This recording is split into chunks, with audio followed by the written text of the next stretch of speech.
Good evening and welcome to Arts at 360's Writers Showcase. Tonight, our spring-inspired theme is Awakenings, and we have several pieces that explore that theme both in their setting and in the story. My name's Scott Burton. I'll be your host. Our first writer tonight is Rich Chiappone. Rich's writing has been published in many places, including The Sun, Playboy, Gray's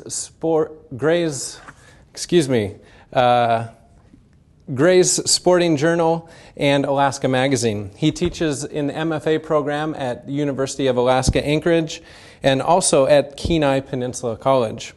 He lives in Anchor Point with his wife and his cats.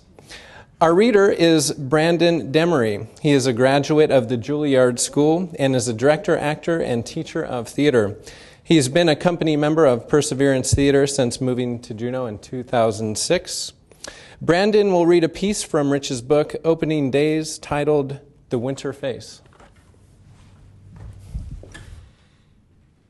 It was nearly the end of March and still snowing. Although technically spring, now that the vernal equinox was upon us, the morning sky was a dull and gray as a tax auditor, and the falling flakes had a sickly pallor, as did the aging snow blanketing the woods.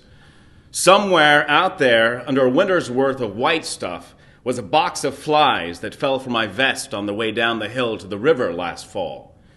I wouldn't be needing them anytime soon. The river was a frozen white stripe winding through the wetlands below, and it would stay that way for weeks to come.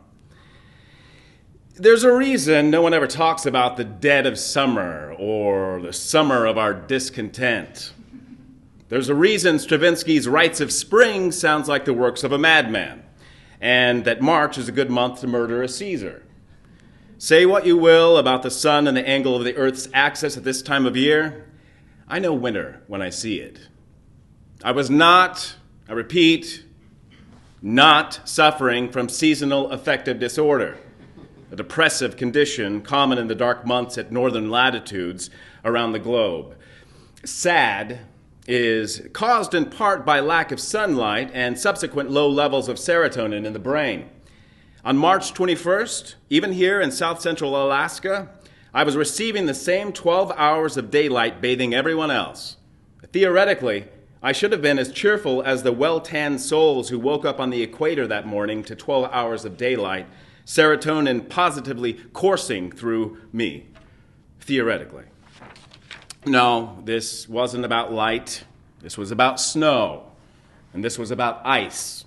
Truth be known, this was about not having cast a fly in nearly 5 months and knowing that fishing season was still 2 months off. This was about NFS, not fishing syndrome. An underdiagnosed malaise whose sufferers weep when the first fly fishing catalogs arrive in January and realize they can do nothing but read them. My wife finds it astonishing that I persist in responding so poorly to our long winters. She argues that a person who has lived in Alaska and seen the river turn to ice each October for 24 years in a row, shoveling snow in 24 consecutive Aprils and even a few Mays, shouldn't be surprised that the first day of our theoretical spring always resembles a scene from a PBS special about Antarctica. But my wife was off to work, and I stood on the porch wearing light cotton pajamas to honor the official change of seasons and hammered the big round thermometer with my coffee cup to see if the arrow had jammed. The thermometer was sticking to its story, 19 degrees. I looked up into the gloom as those famously individual and unique snowflakes fluttered down, realizing that I despised each one in an individual and unique way. Back inside at my desk, my wet slippers drying on the radiator, I tried tying flies, which isn't fishing, but which is related to fishing and can be done wearing pajamas, even in winter. All that held my interest were bonefish and tarpon patterns. Just looking at them conjured images of mangrove islands, sandy flats sparkling in the Caribbean sun. I could almost feel the heat, smelling the steaming lagoons, hearing the cries of egrets and night herons. Then one of our local eagles soared past at eye level in the ravine next to our house, yanking me from my reverie. I watched it disappear into a curtain of falling snow hanging over the river valley. When I turned back to the vise, I caught my reflection in the magnifying lens on my tying lamp. Staring back at me was a white, stubbled wretch with hospital hair and a look of bewildered defeat. He looked like someone who hadn't fished in 5 months. It was my Winter's face. 5 months. That's how long the river had been frozen. That's how long every drop of fresh water within 50 miles had been frozen. That's how long fishing had meant drilling a hole through the ice. I realize some folks truly enjoy that, but after a lifetime spent learning to cast a fly, lowering a line straight down to the fish sounds a little like shooting clay pigeons in a box on the floor. In fact, casting, the aspect of fly fishing that most distinguishes it from other types of angling and the thing that makes it so special, is what I miss the most in winter.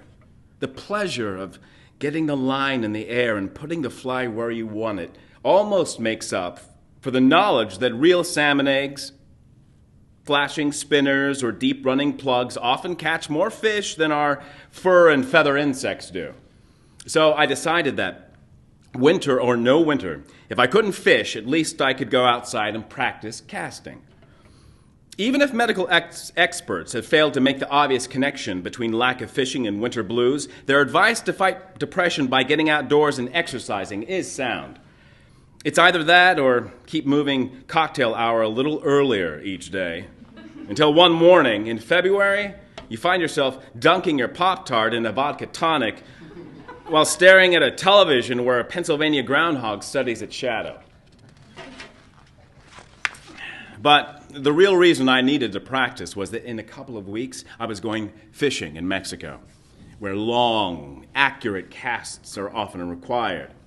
I can actually make long, accurate casts, and probably never will, certainly not within 2 weeks of repetitively entrenching my bad casting habits further in my muscle memory.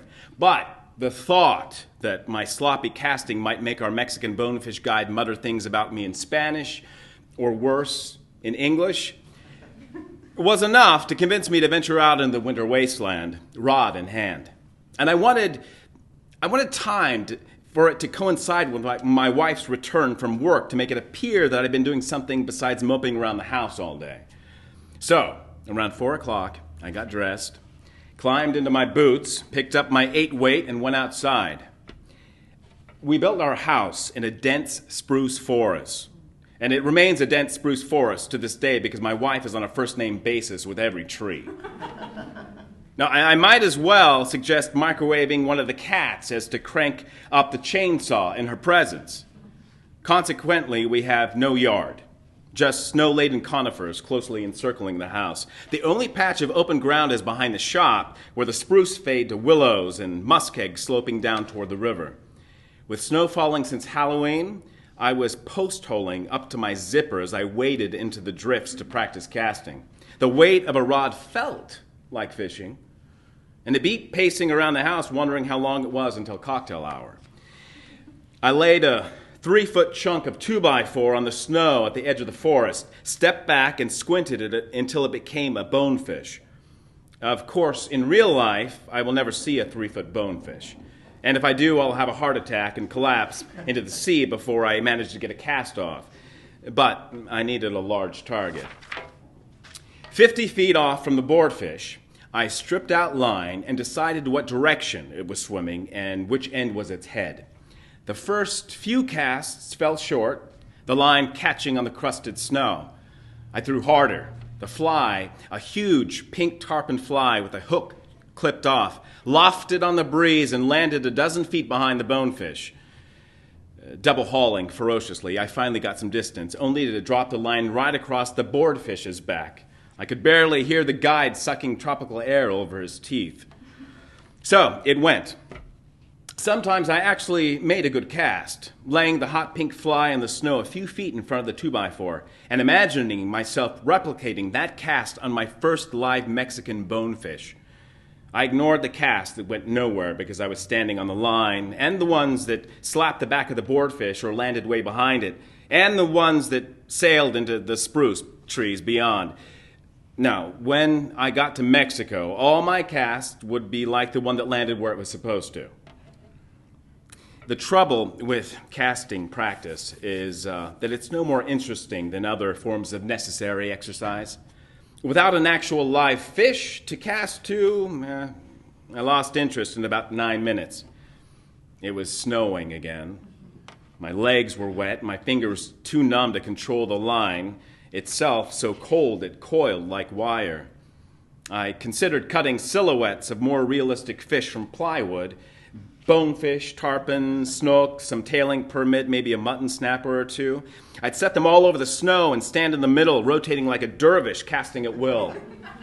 But even in my fish-deprived state, I knew it would take more than a school of wooden fish to offset the boredom of casting to stationary targets. I almost reeled in my frozen fly line and called it a day, and then my wife came home from work and accidentally let the cats out. We have 4 Siamese I call the reservoir cats. They are 20-plus pounders, real Boone and Crockett specimens. The 4th one, the baby, is a grumpy little guy about half the other's size. And my wife loves cats even more than trees, so she's spoiled and enormously overfed them. Well, maybe I've had a little to do with that myself. Ed is the oldest and heaviest, a seal point Siamese, well on his way to becoming the size and shape of an actual seal. Last summer, Ed was attacked by something with very large, sharp teeth, but he's so fat that he couldn't get a grip on anything except a vestigial leg. Thanks to modern credit cards and veterinary science, Ed's leg is whole again, but so is our awareness of what's out there. Last steelhead season, a coyote walked out onto the gravel bar I was fishing from behind the house. Earlier that summer, we watched a black bear tear the bird feeder off the front porch. And for several days, we watched 2 subadult brown bears feeding on spawning salmon from our bathroom window. Add in the occasional lynx, wolf, fox, great gray owls, and our ubiquitous eagles, and this isn't exactly a pet-safe environment.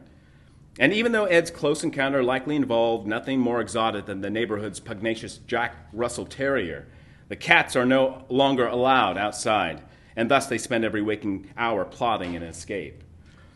In response, I built an elaborate cat containment chamber off the side door. People often mistake it for a screened porch, but its real purpose is to stop the monsters from bolting into the forest every time the door opens. They still bolt out the door, only now they can't bolt any farther than the screened porch door, theoretically. So, when my wife came home, arms filled with groceries, junk mail, and a purse the size of a violin case, she left both doors open simultaneously for about 2 seconds. All the cats needed. They jumped off the porch and came racing across the snow in my direction. The 3 younger ones in a phalanx with old Fat Ed limping along behind. The young ones moved toward me at the speed of cruising bonefish, so I led them by 6 feet and a cast, setting the hot pink fly down right in front of them. In unison, they skidded to a halt on the hard-packed snow and crouched, tails twitching like snakes in a frying pan.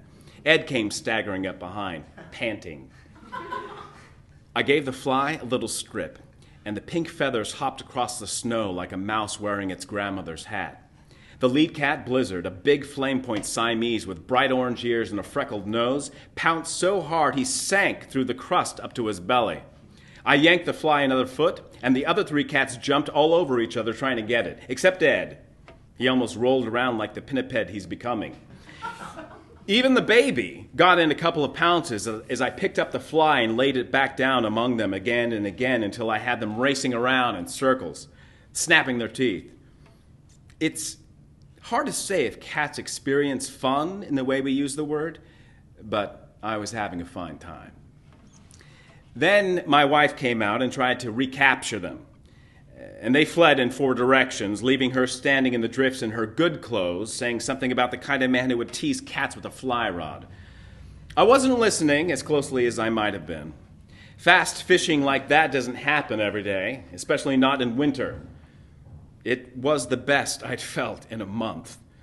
I guess exercise really is good for you. I hung the rod in the garage and joined my wife, wandering the property, calling the cats by name, thinking that by the time I got back from fishing in Mexico, it would be late April. It might still be snowing, of course, but I knew that those last-ditch squalls would be weak and impotent. The mountainous berms created along the driveway by Tim the snowplow guy would be shrunk to lumpy ridges or maybe gone altogether. The driveway would be a muddy quagmire capable of swallowing a mastodon, but the culverts would ring with sweet sound of running snowmelt. The willows and alders would be starting to unfurl their sticky buds, the fiddleheads poking through the brown fern remnants in the ravine next to the house. Overhead, the lesser Canada geese would be honking, the sandhill cranes croaking their ridiculous songs. We would dig clams on the big spring tides and have cocktails on the front deck in the late afternoon sun. The cats crowded inside against the front door glass, glaring with resentment. Eventually, it would be time to fish again. May would come, and the river would break up, and the king salmon would return in time for the Memorial Day opener, as always. And when the first bright orange fillets hit the barbecue grill, it would be officially summer in Alaska. And once more, I would remember why I live here, and I would be happy. But until then, if anyone wants me, I'll be out back behind the shop, standing in the snow up to my knees, casting to cats, and wearing my winter face.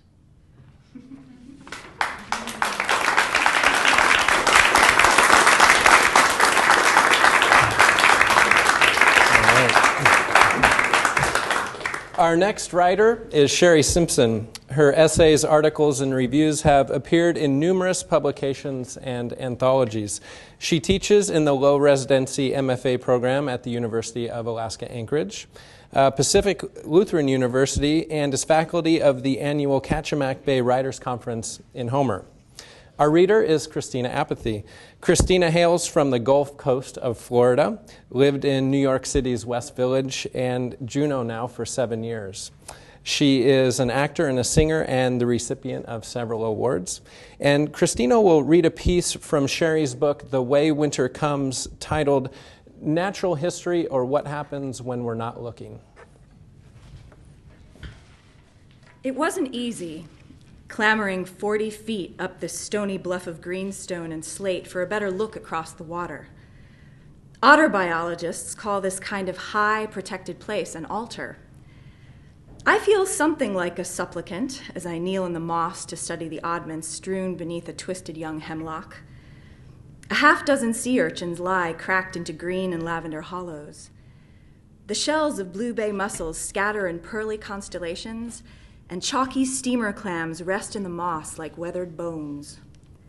A few drops of rainwater pool in the lustrous curves that once cupped briny living flesh. The water spills across my hands as I turn the shells over, fingering their coolness. Once it would have puzzled me to find these shells washed up at the foot of trees so high above the tide line. Now I recognize the leavings of otters, who scampered up the bluff more effortlessly than I. They search out the high reaches to eat what they've gathered along the shore: chittens, mussels, octopi, herring, urchins, fish, crabs. Despite the meal's marine character, these are not the sea otters of southeast Alaska's outer, wilder coast, but river otters. Sometimes people call them land otters, the ambiguity of the name reflecting the way they forage at sea and along rivers, lakes, and coastlines, but den, sleep, and give birth in the forest. Few animals are so fluent in the ways of both water and earth. I struggle out of my day pack and lean against a rock to see what I can see. Bridget Cove puckers the coast 40 miles north of Juneau in a rumple of rocky beaches and shoals. Mab Island floats a few hundred yards away, a forested buoy that shields the cove from northerly winds funneled through Lynn Canal. The water gathers rare July sunlight and tosses it about frivolously like small change. High tide brims against the shoreline. Maybe I'll get lucky. Maybe an otter will come along. It pleases me how easily I can name what I see. I learned something about otters from Richard Carstensen, a naturalist who observes the world with the devotion of a monk and the acuity of a scientist. Richard is the kind of person who each March writes down the exact date that varied thrushes return to his part of the forest. He can fit together Lilliputian bones of a meadow vole tossed from an owl casting, or draw in fine stippled detail the sassiness of a red squirrel or the wing stroke of a Canada goose in flight. Every scrap of information, every act of attention weights his ideas about forest succession, glacial uplift, ecosystems. We're not just tracking otters or voles or bears, Richard likes to say. We're tracking something larger. He calls it natural history, but I'd call it what happens when we're not looking. The way the world shapes and scars and rearranges itself, leaving behind the spoor of glaciers, rainforests, otters. No tracks brand this high point, but the duff doesn't lend itself to the footprints of otters. I'd know them if I saw them. One misty spring morning, Richard led me and other tracking novices along the banks of Eagle River, 30 miles northwest of Juneau.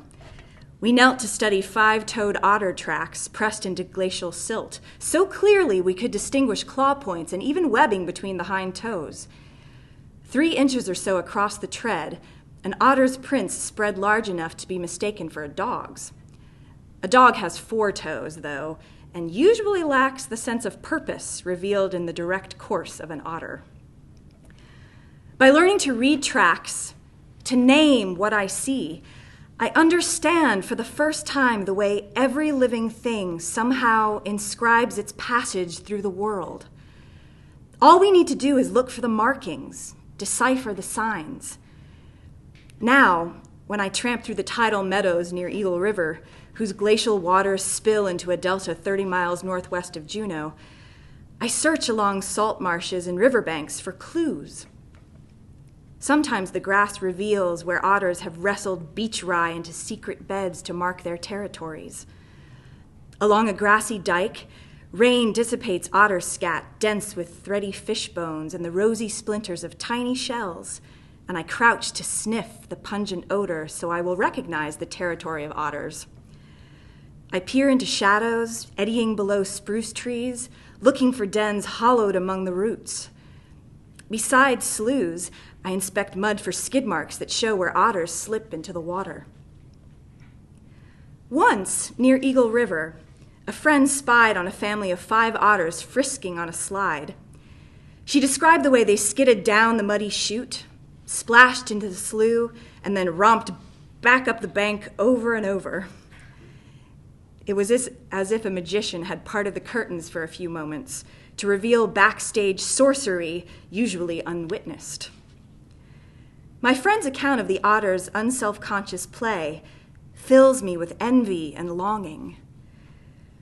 I have walked and walked along those banks, hoping my steps would somehow pay the price of admission to such a sight. The search leaves me kneeling in the rain, poking at bones, or stooping low to the ground as I follow tracks, hoping to look up and see the animal pausing to look back at me. I suppose that by looking for otters, learning to name otters, I am trying to name the world, to organize what I see into a sensual glossary of the life that surrounds us. Porcupine, beaver, marten, and bear, I recognize the eccentricities of their prints. I can distinguish a hermit thrush from a varied thrush by sight and by sound.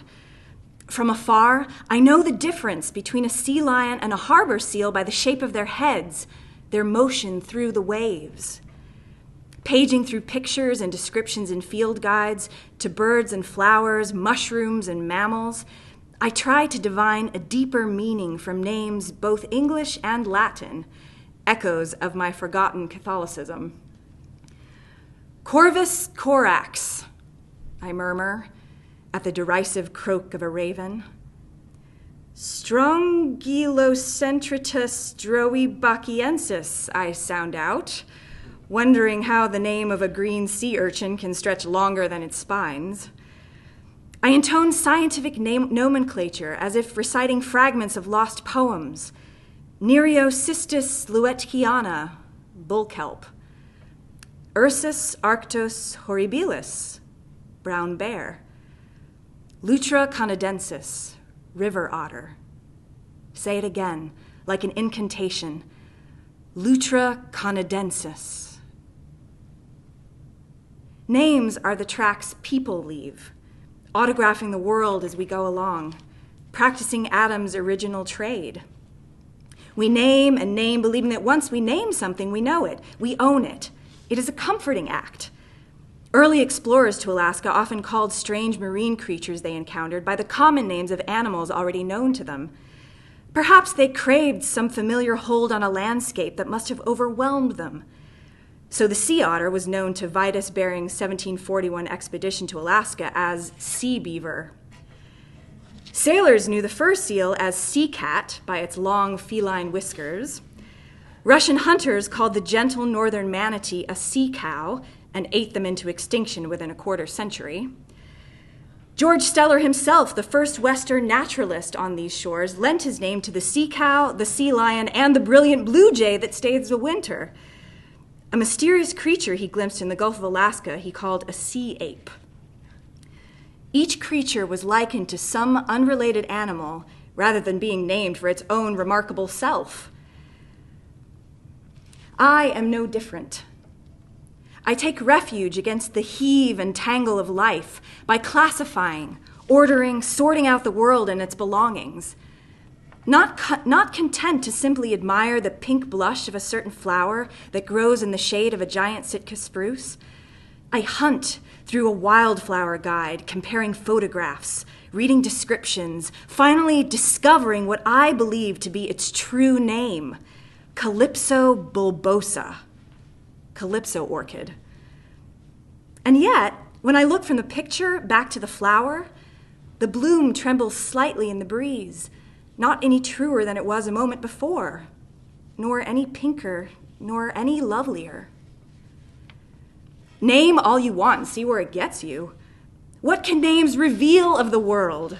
They say nothing of the raven's glottal stops, the urchin's slow creep through life, the supple way bull kelp travels with the tide, the bend of ryegrass before a southeasterly. Naming is a way to assemble the realm before you, the way Richard Carstensen can reconstruct the splintered scaffolding of a vole. Still, the name is not the thing, just as a five-toed track etched in wet sand is not an otter. A name, though useful, cannot draw the world any closer nor make it any clearer. A name, in fact, can veil the purity of sight so delicately that you never notice that you do not see. A sea lion is no lion at all. A brown bear is not horrible. And George Steller walked but a single day on an island drifting off this continent before sailing back across the cold Bering Sea, leaving only his name behind. So, I look for otters. I walk along the sloughs, climb altars, and wait by the shore for the world to reveal itself. It happens suddenly, like this. On a sunny morning, as I sat on a damp rock just above the high tide line, an otter slid ashore a few hundred feet away, a small flounder clamped in its mouth. I stilled myself. The otter gulped the fish in a few swallows, using clever paws to cram in the white flesh. Somehow, the act of eating, the most ordinary and necessary event of life, became something miraculous because I was witnessing a creature completely at ease in its world, a world perceptible only for a moment. The otter slipped back into the bay, and I leapt up and scrabbled across seaweed-covered rocks to the water's edge. It glided past me just below the surface, a shadow that did not even dimple the membrane separating this world from that. So smoothly, so elegantly did the animal swim that it seemed an idea given shape and purpose by the sea itself. Decades ago, The Tlinkits left a dead shaman in a grave house not far from where I saw the otter. George Thornton Emmons, a 19th century friend of Tlinkits, wrote that they considered the river otter most powerful of all animal spirits and essential to the shaman's strength. A man who would become a shaman entered the forest and fasted for days or weeks, chewing only the bitter bark of devil's club. When an otter appeared to the novice, he killed the animal by shouting a certain sound 4 times in 4 different notes. Then he cut out the otter's tongue and wrapped the silver of flesh in a bundle of twigs and wore the amulet around his neck so that it dangled over his breast.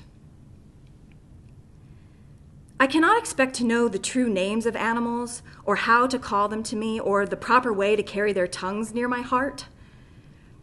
What I really want, others confess this longing too, is for the land to possess me, to name me. Thus, the compulsion to recite all the names inscribed in all the books, even though the world does not require me to unscroll the register of names, to labor at Adam's task, to trace the handwriting scrawled across the universe. But I try to remember something related to Richard Carstensen, a man who can name, a man who knows much more than names. He once paraphrased an observation by Northrop Frye. People spend a lot of time trying to figure out who they are. The real question is not, who am I, but where is here? And so I answer, here is a summer day on an uninhabited cove washed by an ocean perpetually arriving from somewhere else. 40 feet above the beach, on a stone shelf rimmed by rainforest, a woman touches the cracked shells of creatures that once lived within the clock of tides. Some sleek, dark animal carried them up this plateau, far above the pull of water, and pried them open to gulp the cool, living flesh. You can call this place an altar. You can name the shells. It doesn't matter to the woman. She lies against the green mat of living moss and closes her eyes. The sun circumnavigates the sky and the ocean sucks mildly at the shore. And a gleaming black bird swoops low over the promontory, taking a better look at the world, naming itself.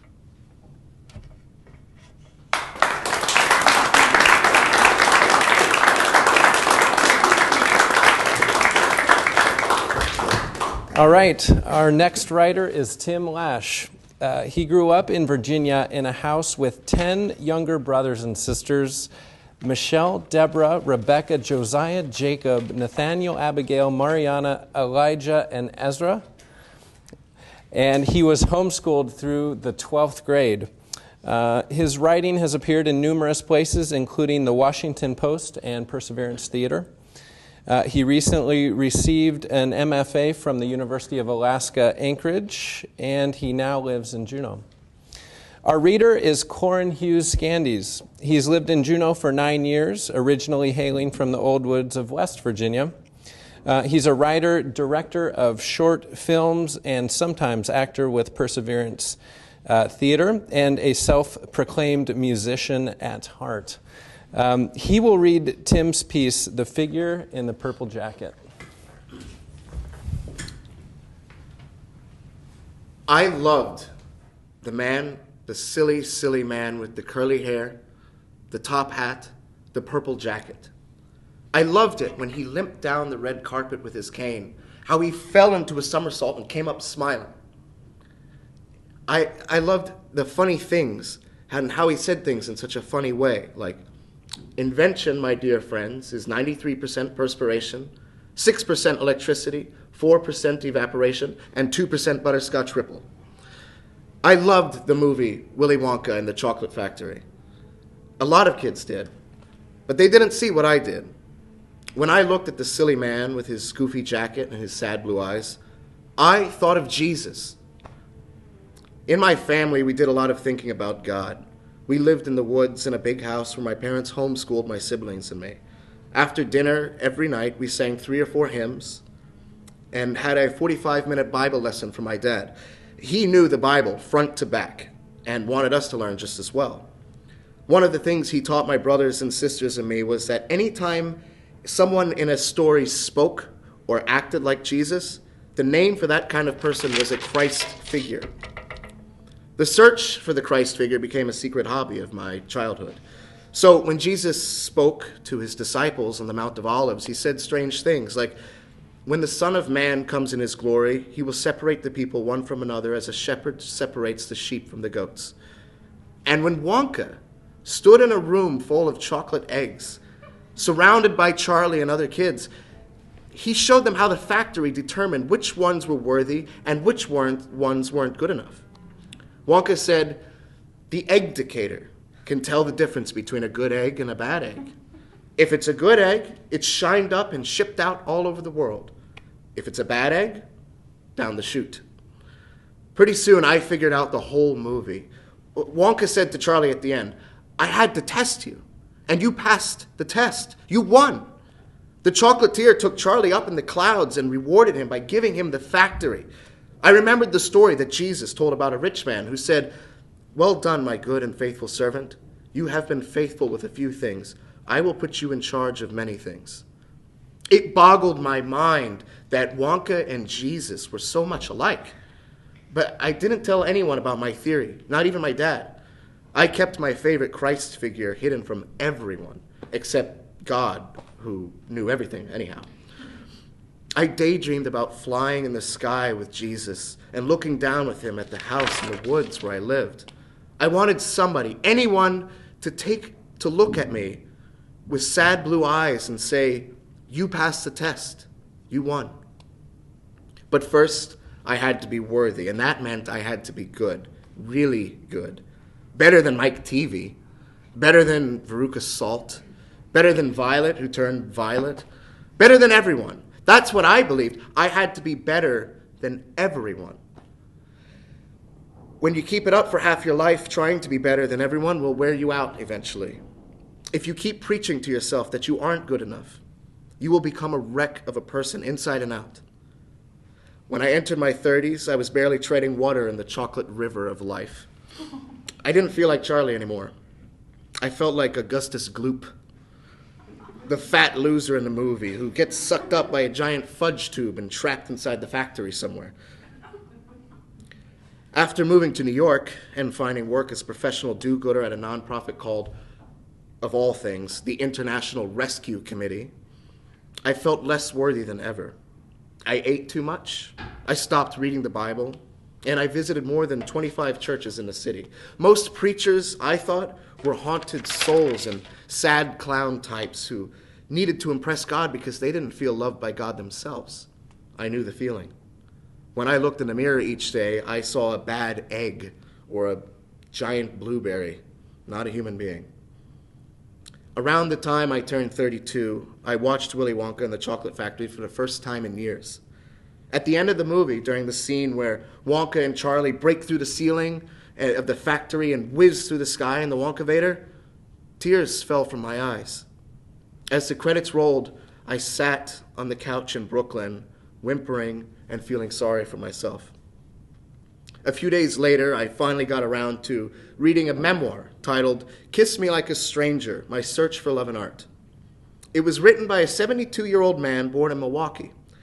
The name his Jewish parents gave him was Jerome Silverman. The name he grew up and gave himself, however, was Gene Wilder. In the book, Gene confessed that as a young person, he always thought he was supposed to earn the approval of God. Acting became a way to escape his heavy feelings of guilt, though never for long. "When I'm on stage, I feel safe," he said. "And when I'm taking my bow, I have the belief that I've earned my feeling of grace, as if God were saying, 'You did something worthwhile, so I won't punish you,' for a few days." The guilt became even heavier during his 20s when his career lifted off. He never felt he was worthy. Every day, the same question haunted him. What right do I have to enjoy my life when there are so many people all over the world who are starving and in pain?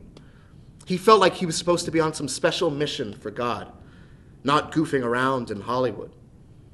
I suppose that everyone has to wrestle with a demon at some time in their life, he said. My demon came out in the form of a horrible compulsion to pray. I say horrible because I didn't want to pray. I had to pray, wherever I was, even though I didn't know what I was supposed to be praying for. Eventually, Gene decided being human was the only honest thing to do. It took a while for him to be convinced that, in his words, maybe I wasn't called on by God to do some special and sacrificial thing.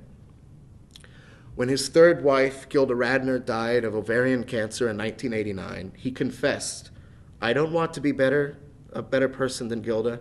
She was just human, and that's all I want to be, just human. When he said that, I knew he was preaching to me. This was new, this idea of being just human. I suppose I was desperate for someone like Gene, someone whose demon was so much like mine, to say that. Reading Kiss Me Like a Stranger was strangely more comforting than all of the sermons I had ever heard. When I finished the last page, I went right back to the beginning.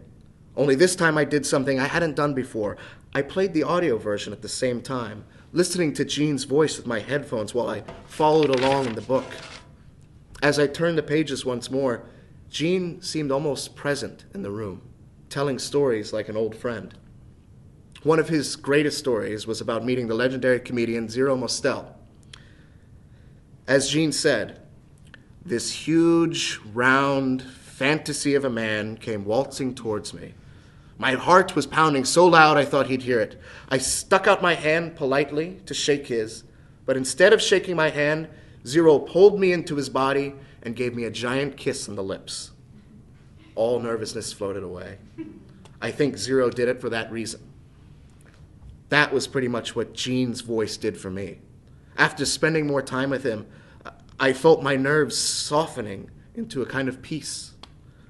I couldn't help but start to wish, or maybe pray, that someday I would have the chance to meet the curly-haired guy who played Wonka. Most likely it would have to be in the afterlife. Gene and I would ride together in a glass elevator over the places where we grew up. We would swap stories in the clouds about our lives, the hard parts and the funny parts. We would holler in the sky and make each other cry with laughter. We would drink champagne and nibble everlasting gobstoppers, hand-delivered by a flying stranger in a white robe, his long hair tossing in the wind like a victory flag.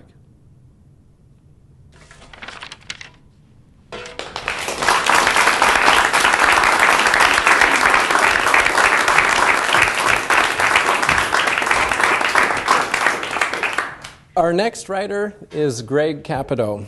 As a description, Greg simply says, I came to Alaska in the late 60s as a college student, and I stayed a while.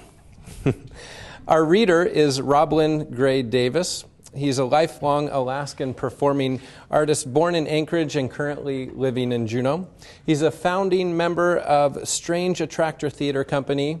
He works with Perseverance Theater and also teaches fine arts. And he earned an MFA at the London International School for Performing Arts. He is reading Greg's piece, The Boat That Would Not Fly.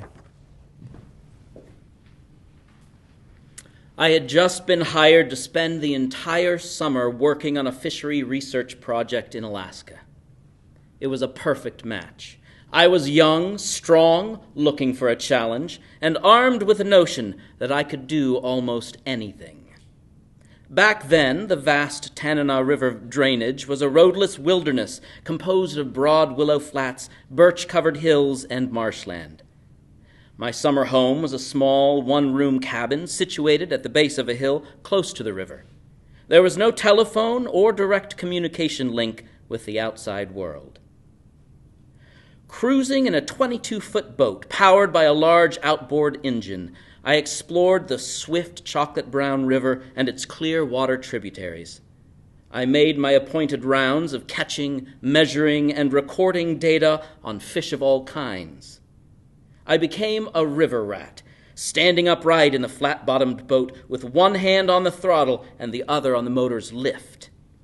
Dodging snags, fallen trees, and sandbars was tricky, And since there was no hardware store or repair shop for 90 miles, collisions with underwater obstacles had to be kept to an absolute minimum. Several times I had to turn sharply to avoid moose that swam across my path in the narrow, winding sloughs. And after 2 months of running the river without a mishap, my confidence soared. One pleasant afternoon in late summer, I was running full throttle up the Tolovana, a tributary of the Tanana. A warm sun and billowy white clouds made it a perfect day to travel. I pinched myself. I was being paid to do this work, living a dream alone on the river. This day, my objective was a shallow backwater lake several miles from the cabin. By taking a shortcut through a narrow winding slough, I could save fuel and shave precious miles from the trip.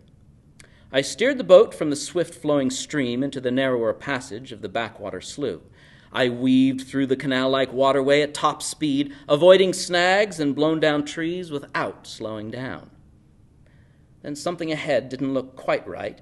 I squinted in the sun and slowed to a crawl as my eyes focused on several peculiar objects floating in the water. Those floating objects were floats that supported a nylon fishing net strung across the slough. On a grassy bank, a battered, native-style wooden boat was resting on a sandbar. In the bow rested a weather-beaten .30-30 rifle. Just inside the tree line was a black plastic tarp wrapped around a circle of 20-foot wooden poles shaped in the form of a teepee. Smoke curled from a hole in the top, and off to the side were fish racks made from freshly cut spruce saplings. I had stumbled onto a native fish camp.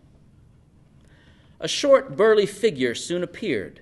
It was an old man in blue jeans, rubber hip boots, a long-sleeved flannel shirt, and a green baseball-style cap pulled tight to shield his eyes. I recognized the fisherman as the chief of the Athabascan Indian village located miles downstream. The chief's wrinkled face and arms were tanned leather brown. His expression was calm and self-assured. This man made his living off the land, fishing, trapping, and hunting in this wild country. The embodiment of what I wanted to be. As we exchanged hand signals, another taller, willowy figure appeared on shore. Her long black hair was decorated with a single eagle feather that twisted in the breeze. She was the old man's granddaughter, her demeanor intense as she worked on the fish racks. I greeted the traditional chief and then blurted out that the net strung across the slough blocked my way, and it would take an additional hour to backtrack to the main stem of the river. The old man knew exactly what I wanted him to do, pull the net and let the boat pass through. Perhaps, if I had been more patient, the problem could have been resolved over a cup of hot tea. But in my mind, the issue was clear. Remove the net, and my problem was solved. The old man seemed unmoved. Pulling the net meant interrupting his carefully laid set for northern pike. These fish were important to feed both his family and sled dogs. The carefully set gill net was in the right spot at the right time. If things worked out, the net could yield 20 or 30 fat pike that could be hung on racks and smoked for later use.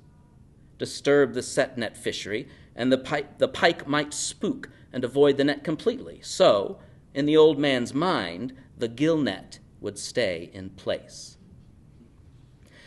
Further discussion would not resolve the issue, but maybe there was an alternative. I spoke to the chief excitedly about my plan to take the boat back up the slough about a quarter mile, throttle up the engine, race toward the bobbing corks, and shoot over the net. It would take only seconds. I beamed with confidence and enthusiasm.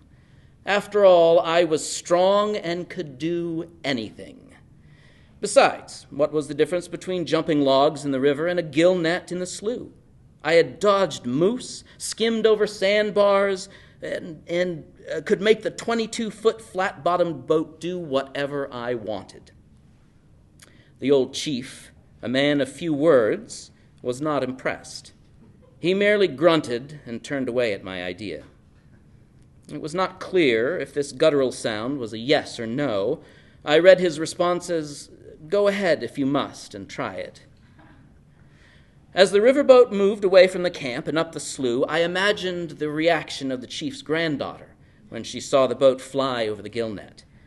Once on the other side, I might even ask her to join me and go for a ride up the Tolovana River.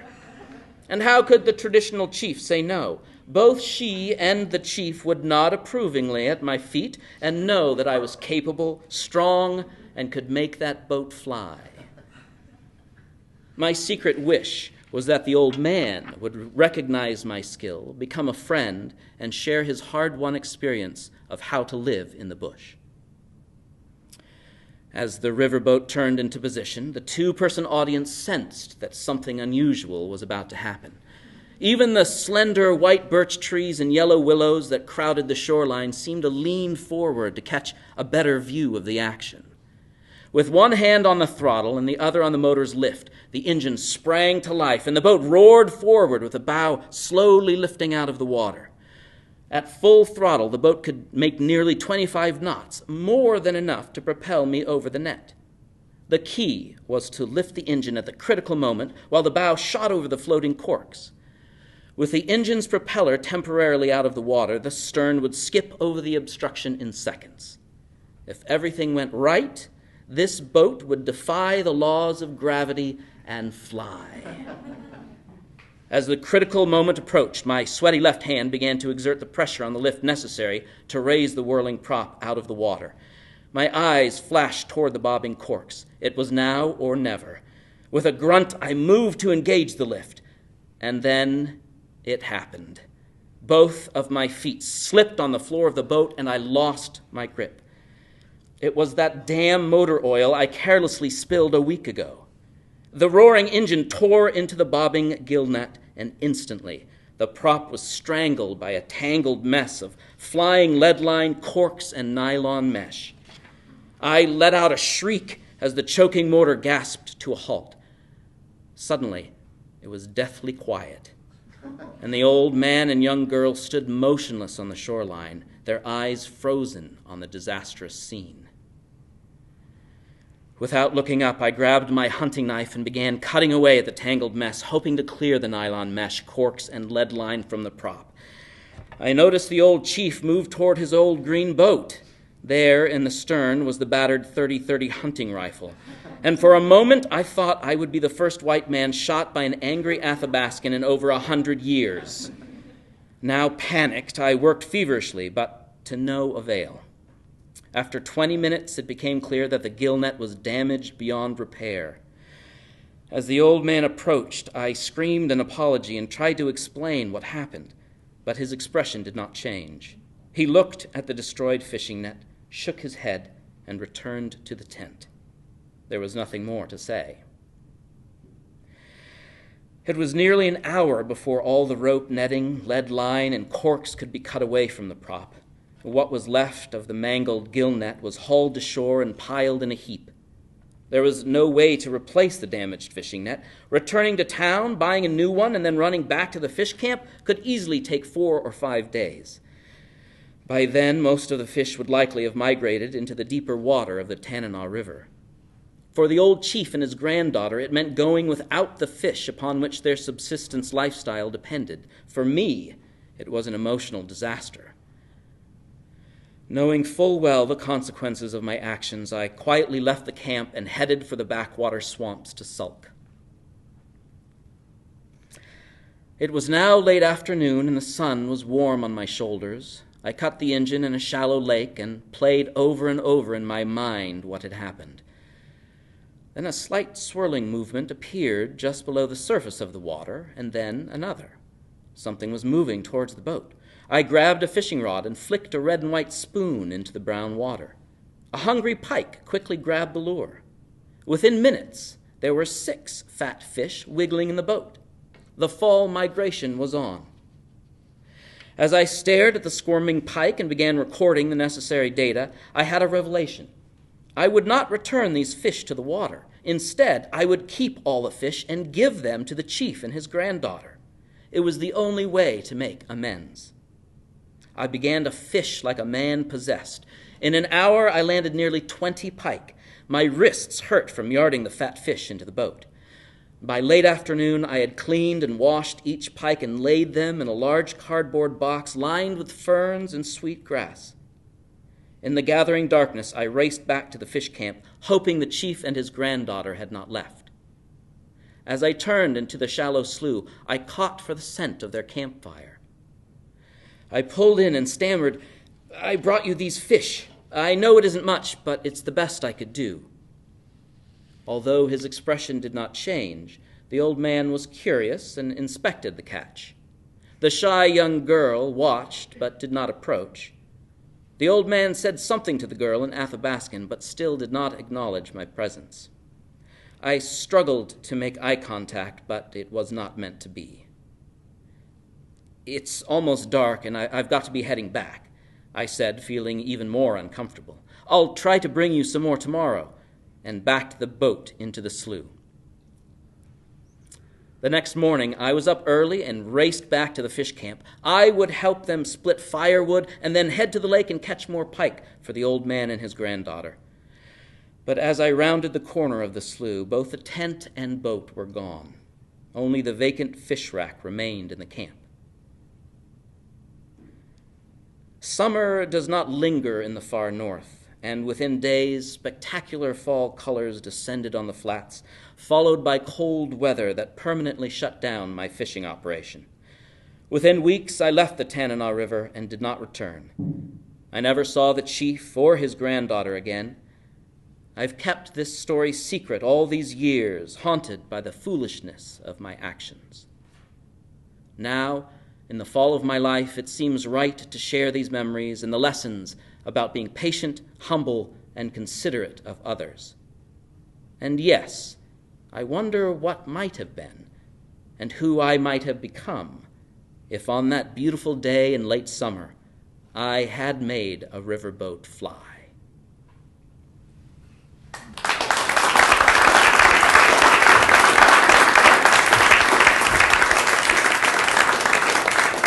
Well, thank you, writers, thank you, actors, and thank you, audience, for your participation in Arts at 360's Writer Showcase.